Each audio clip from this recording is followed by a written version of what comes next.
Hello বন্ধুরা, recipe with রিনা রান্নাঘরে নমস্কার। দেখেন ইন্ডাকশানে আমি কড়াই বসিয়ে দিয়েছি। এবার ইন্ডাকশানটা জ্বেলে দেবো। কড়াইটা জল আছে, মুছে নেব।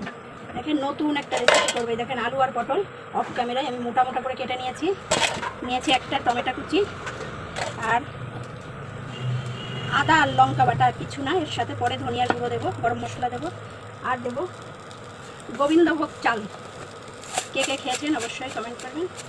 এইটুকু গোবিন্দভোগ চাল দেবো পটল আলুর রসাতে। আগে পটলটা ভেজে নেব।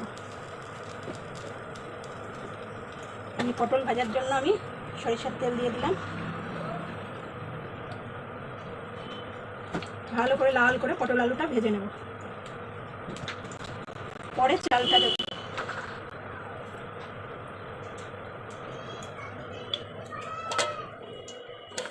তেলটা গরম হয়ে গেছে, এবার আমি আলু পটলটা দিয়ে দেবো। লবণ হলুদ মাখানো আছে।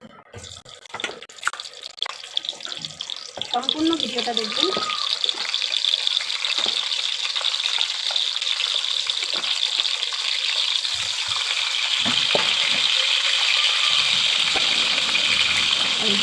পটল আলুটা দিয়ে দিলাম, দিয়ে আমি ঢাকা দেবো, দিয়ে ভালো করে লাল করে ভেজে নেবো। এইবার দেখি পটলটা কেমন হয়ে গেছে। পটলটা লাল করে ভাজা হয়ে গেছে,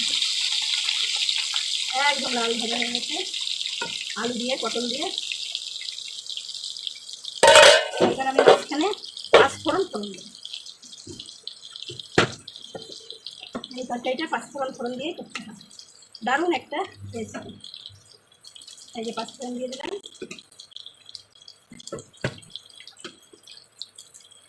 এইবার আমি একটু টমেটো দিয়ে দেবো।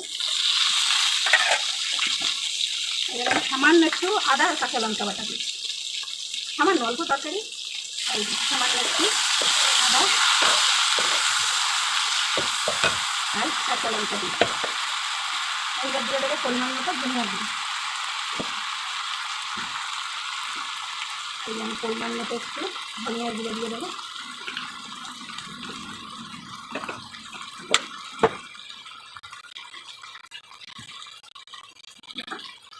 একটু লাল লঙ্কার গুঁড়ো দেবো।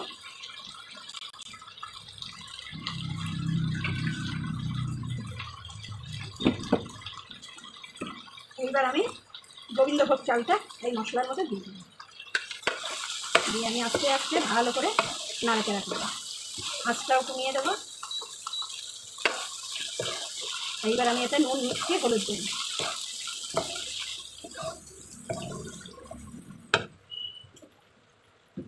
আগে মাখিয়ে রেখেছিলাম, এবার আমি সামান্য